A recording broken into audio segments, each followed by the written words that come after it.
In this video, we will be discussing about supervision, that is as an element of directing. Actually, there are four elements of directing, that is supervision, motivation, leadership, and communication. The first one is supervision, which we have to discuss in this video.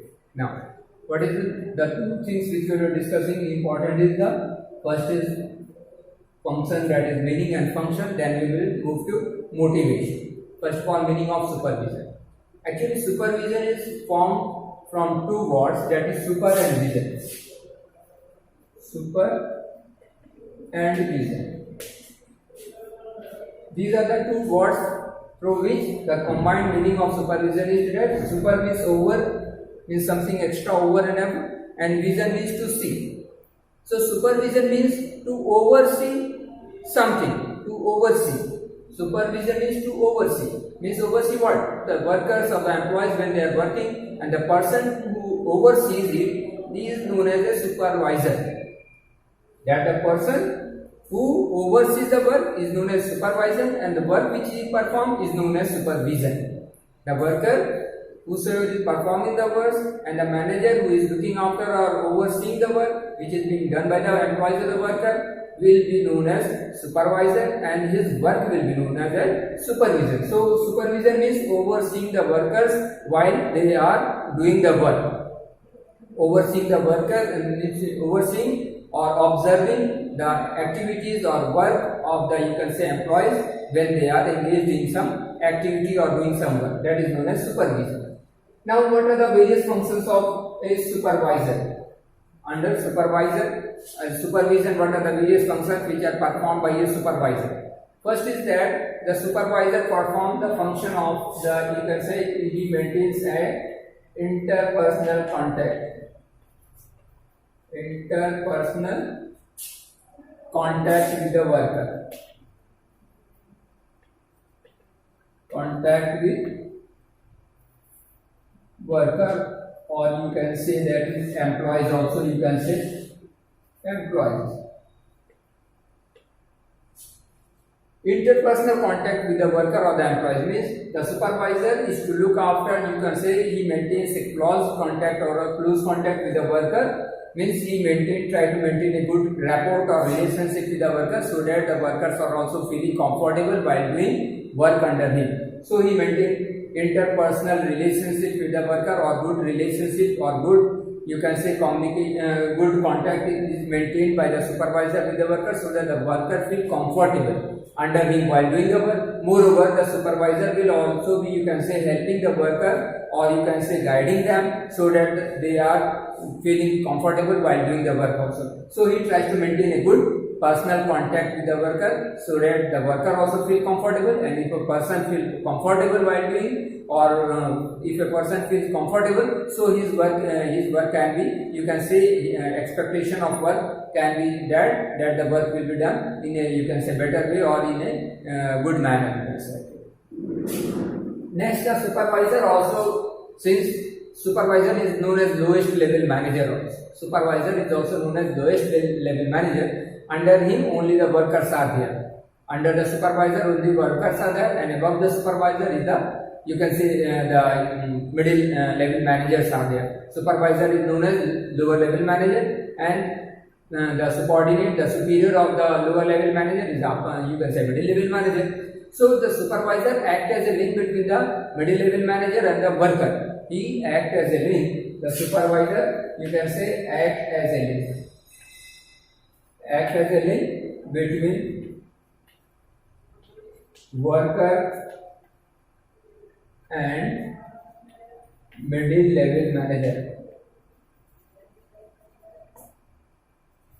The supervisor acts as a link between the worker and the middle level manager.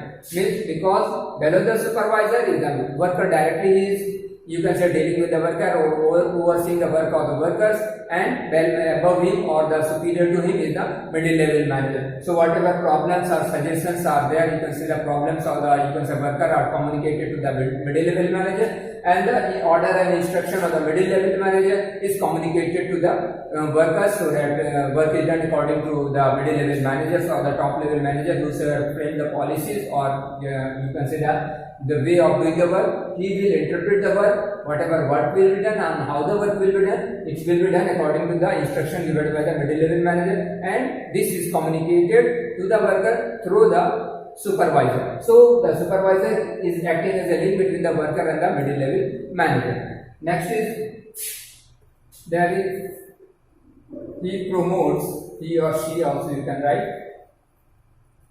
promotes unity in the group. In the group, he promotes unity in the group. As we know that unity has strength. As we know that unity has strength. If the worker or generally the supervisor, he will be leading a team of workers. A supervisor, he leads a team of the workers. And if the team is not united, you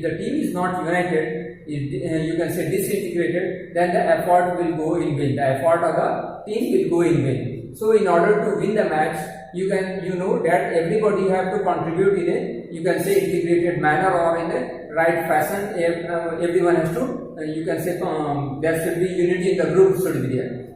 But similarly, the supervisor also act, or you can say promotes unity in the group. He tries to maintain unity in the group by sorting out the various issues among the worker as well as among the with the workers of the you can say the problems of the worker which they are facing. These problems are, you can say, he tries to solve it at his own level, and if it is beyond his control, he will be communicating, or you can say the work grievances or the problems of the worker will be, you can say, communicated to the middle level manager so that they can at least sort if the problem is beyond his control or beyond his authority. But if the problem or the, you can say, whatever problem the workers are facing, it is beyond his control or within his authority, then he can deal or sort out the problem on his own. Sometimes the problems may be between the workers also. So if the problem is between the worker also, then also he will try to sort out the issues among the various workers and tries to promote group unity so that the work is done according to plan and there is no, you can say,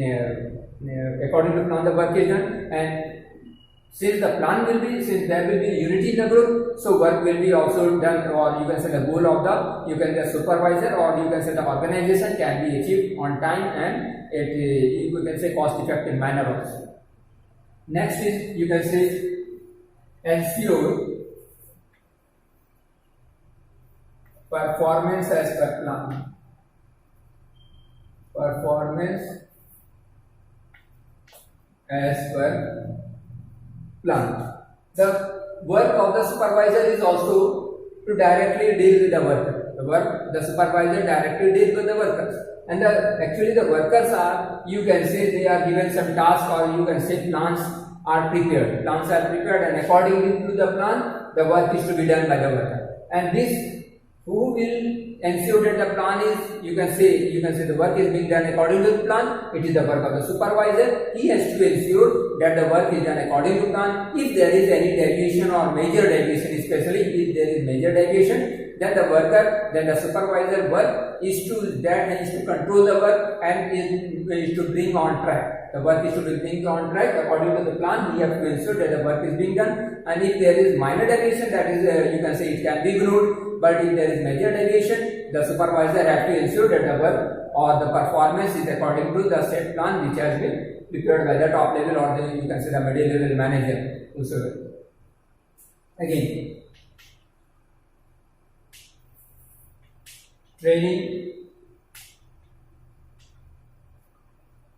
training of the worker. So you can say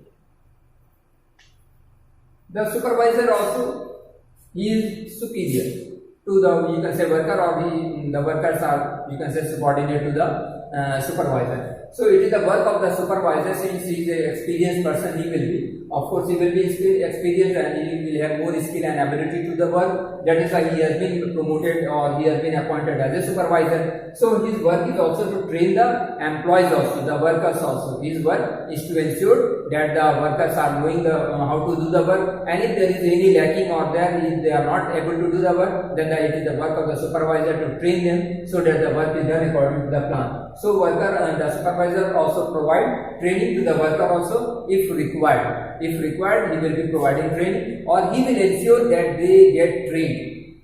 If It is also possible that he may not, if he is not providing the training, then it is the work of the supervisor to ensure that his worker or the subordinate under him get trained. If there is any training department, the supervisor will be sending his you can say subordinates to the training department to get them trained. So ultimately it is the role of the supervisor that he provide the training, or he send his worker or the employees under him to get trained elsewhere, or in any other training department, maybe in-house training, or it can be outside the means within internal, or it can be external also. Again, influencing the worker also. Influencing the worker. The supervisor influences the worker. The supervisor influences the worker, or simply you can say the supervisor motivates the worker. You can also say. Influencing in such a manner that they get motivated.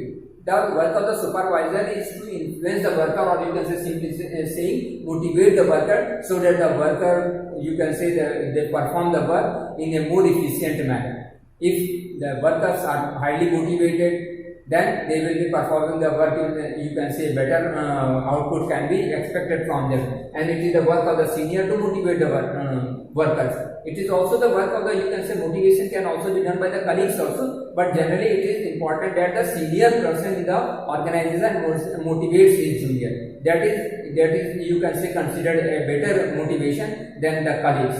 If your seniors or elders motivates you, then you feel, you can say, the motivation is somewhat high. But if the colleagues are also motivating, it is good. But it is the role of the superior or the supervisor to motivate or influence the worker in such a manner that they put in their best effort. They are putting their best effort only when the influencing is done, or you can say the motivation of the worker is done properly by the supervisor.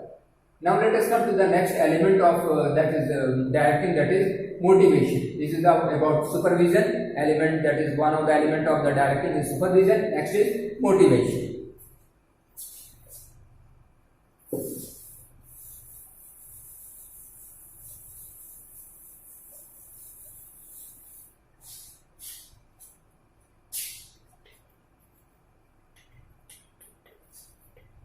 Motivation. Now what is this motivation? First meaning, you can say meaning and related terms. Meaning of motivation.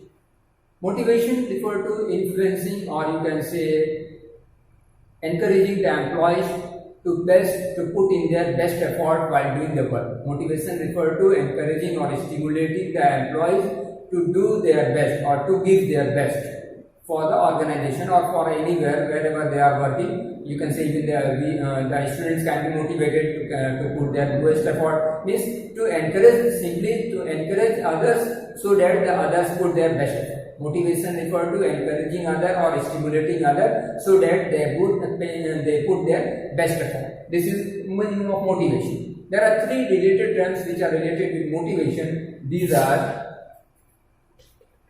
motive, second is motivation, and third is motivator. These are the three terms which are related with motivation. Is actually, you can say two terms are there which are related with motivation, that is motive and motivator. What is this motive? The motive refer to those things, you can say inner desire, or you can say the thirst which activate a person to do something. Motive refer to those things, desire or unfulfilled needs which encourages or influences a person to move in a particular direction. That is known as motive. Motive is the thing which influences. It is the, you can say generally the motives are the unfulfilled needs of a person which encourages or stimulates a person to work, to move in a particular direction. That is known as motive. Motivation is the process. Motivation is the process of encouraging the employees to perform better or to perform something or to do some work. This is known as motivation. And motivators are the techniques. Motivators are the techniques through which motivation is done. For example, the motivators are, you can say, if you are paying something, you are paying the wages or salary to the employees or giving bonus, then this will act as a motivation. Means this will act as a motivator, because these are the technique. By you paying something, you can expect the workers to work better or perform better. They will be doing something. So motivators are the techniques. These are techniques, or you can say financial and non-financial incentives are there. Means money can be given or appreciation can be given. A person can be appreciated so that they feel motivated. So it is the technique of encouraging, and this is the process of encouraging. And this motive is the unfulfilled need through which, because of unfulfilled needs or the inner desire, because of which a person tries to move in a particular direction or tries to do some work. This is known as motive. Now let us discuss features, or you can say characteristic of motivation. Features and characteristic, you can say, meaning that is our features. Features of motivation. 1. Features of motivation. First, you can say motivation is a, you can say, complex process. Motivation is a complex process.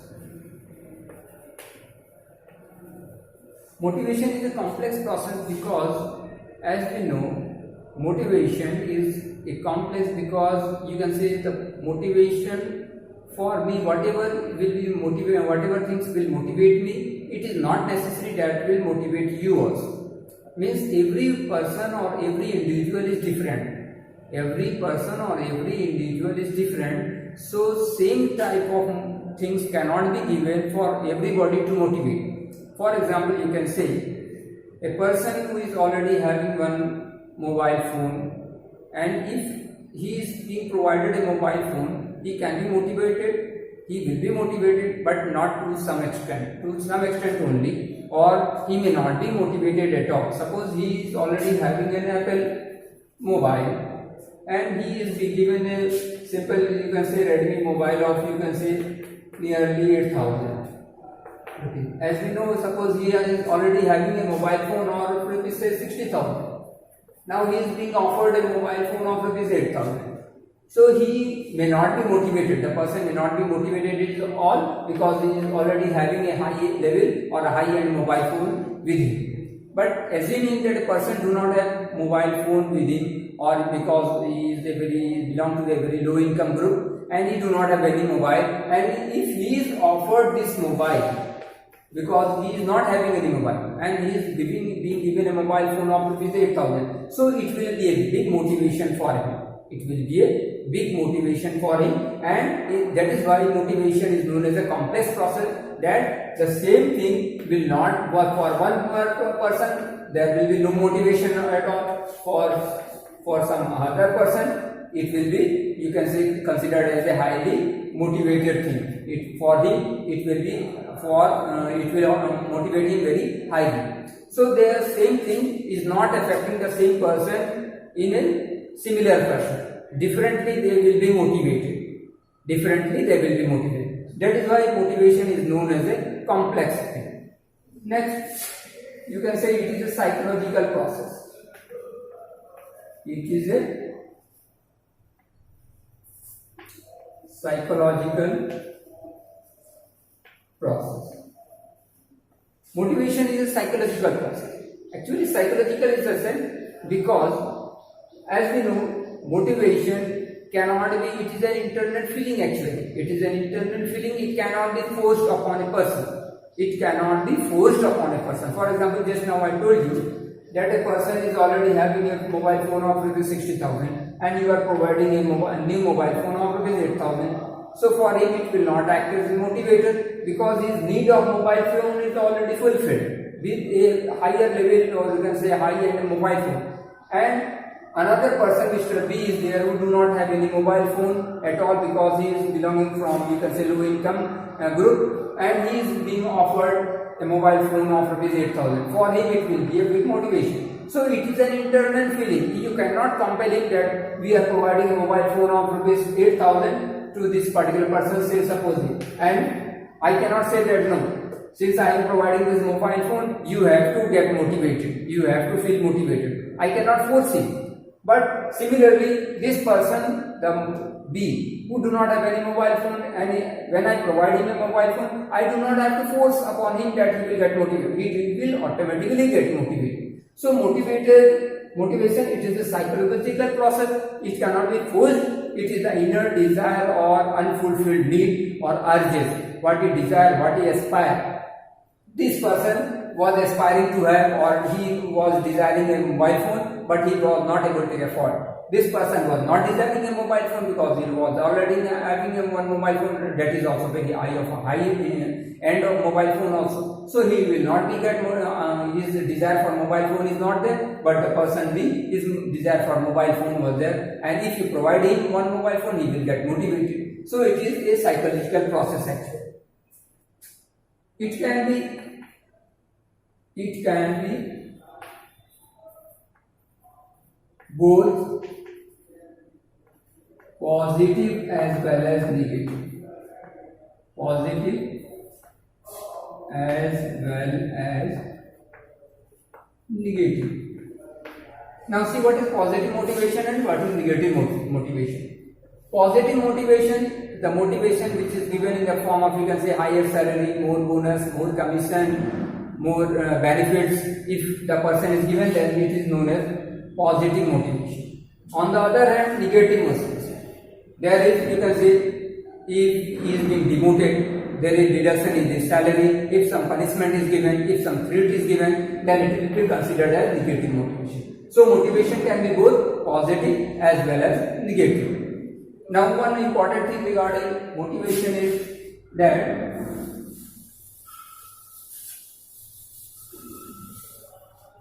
actually since this is a psychological process, motivation is a psychological process, and different psychologists have given their own theory of motivation on the basis of their research, whatever research they have done. Their different theories they have propounded or given different theories. Similarly, a very famous, you can say, American psychologist, Mr. Abraham Maslow was there, whose theory of motivation is very popular and it is very highly appreciated, and that we have to discuss it as part of the syllabus also. That his theory is known as, his theory was actually based on human needs.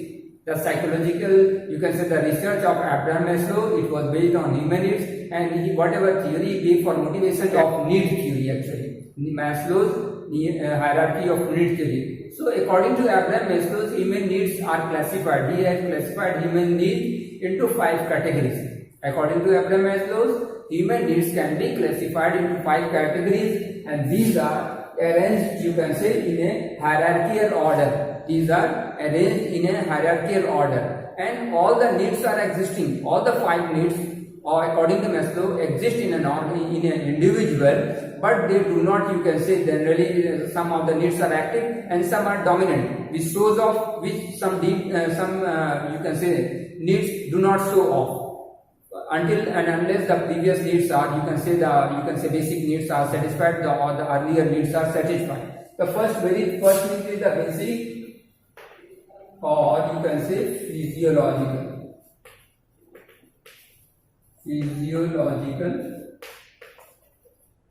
needs. The basic or physiological needs. Basic needs, why it is known as basic need or physiological? Basic actually is because these needs are basic to human existence. These needs are basic, very necessary for human existence. Physiological, also you can say the bodily need, our bodily need. So these are the very basic need, or you can say these are physiological or bodily need, which are the first and foremost need of a human being or individual. That is the, you can say, food, cloth, shelter, other, you can say, necessities which are necessary for survival. These are known as basic or physiological need, and these are the very first need of an individual. Every human being tries to first of all satisfy these very needs, and only after these needs are satisfied, the person's next, or you can say the higher level need, you can say, actually shows off, and that is known as safety or security need. Only when the basic or physiological need of an individual gets satisfied, then after only he will be moving to safety or security need. For example, you can say the basic need of a person is, you can say, the basic salary. Basic salary. The person wants some salary, some wages, some money he wants so that he can buy food, cloth and shelter. Once a person gets, you can, the job, he will be getting some salary, some wages he will be getting, and for out of that wages or salary, he can satisfy his basic need, that is food, cloth and shelter. Now when he has got a job, when he is earning some money or salary he is earning, thereafter he will be moving to next higher level need, that is safety or security. So he will try to, first of all, thereafter he will fulfill his safety or security. Means he will wish that my job become permanent, in the organization. Security, because of that he will get security by getting a permanent job in the organization, or he will be feeling that he will be feeling secure. He will try to build a house so that he is safe from, you can say, various attacks, or you can say any thief, or you can say robber do not enter or harm him, or any other person do not harm him. He will try to build one house also, construct one house also. Similarly, this will be considered as safety or security. Means once the person gets a job, that will fulfill his basic or physiological need, since he will be getting a salary or wages he will be getting, and out of that wages, salaries, he will be constructing, he will be purchasing his basic need, that is food, cloth, shelter, he will try to. But thereafter, once he gets a job, he will try that his job become permanent, so that he may be earning regular salary or regular wages he will be earning, and in this way his safety or security need will get fulfilled. After this security and safety need is fulfilled, he will move to higher level need. His need, higher level need will be, this is known as belongingness need. Belongingness need. This is known as belongingness need. Belongingness means he tries to be part of a group, he tries to make friends, he tries to be, you can say, he want to try to become a, you can say, part of a group, or try to create friendship. Once an employee get a job in an organization, he tries that my job become permanent, and once his job become permanent, he will try to make friendship in the organization based on various likings or disliking. The persons try to form a group in an organization based on the liking and disliking. For example, the person working in an organization may have interest on, you can say, playing cricket. So those who are interested in playing cricket, they will try to form a group. Those who are interested in playing chess, they will try to form a group of chess. Those who are interested in, you can say, reading newspaper or magazine, they will try to form a separate group, so that their basic, or you can say, the belongingness need gets satisfied. They want to become part of a group, or you can say they try to create friendship, and in this way the belongingness need of an individual is satisfied. Thereafter, once his belongingness, or you can say this need is satisfied, he will be moving to one more higher level need, which is known as esteem need. He will be moving to higher level need, that is esteem need. Esteem means, here the need is that he wants more higher status, reputation, more, you can say, autonomy or authority he wants in the organization. Recognition, that is known as, also you can say, recognition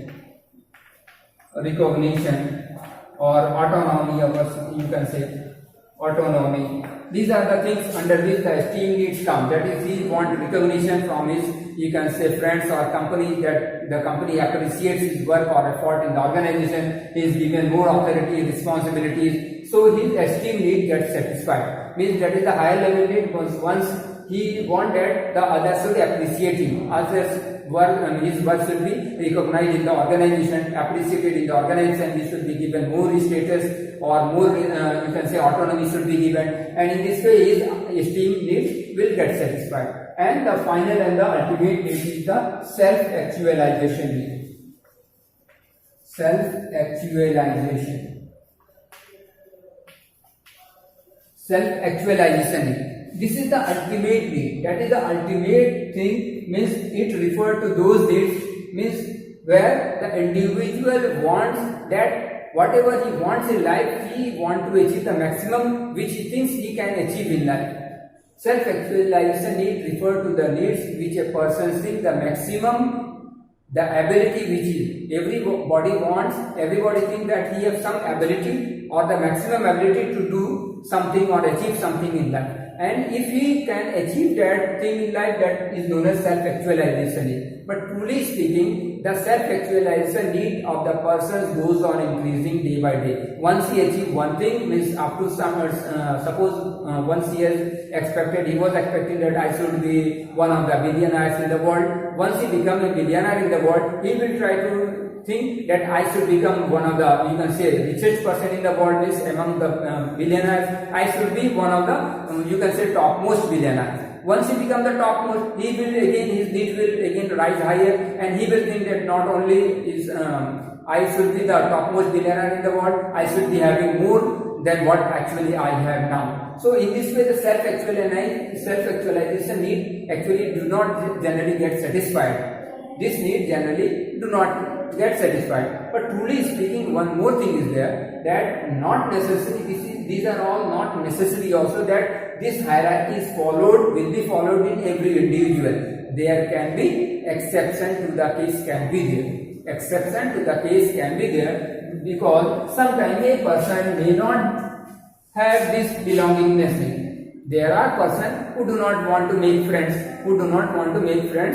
so their belonging need may not be there, and they may directly move to esteem need or self-actualization need also. They may ignore this recognition and autonomy also, they may ignore.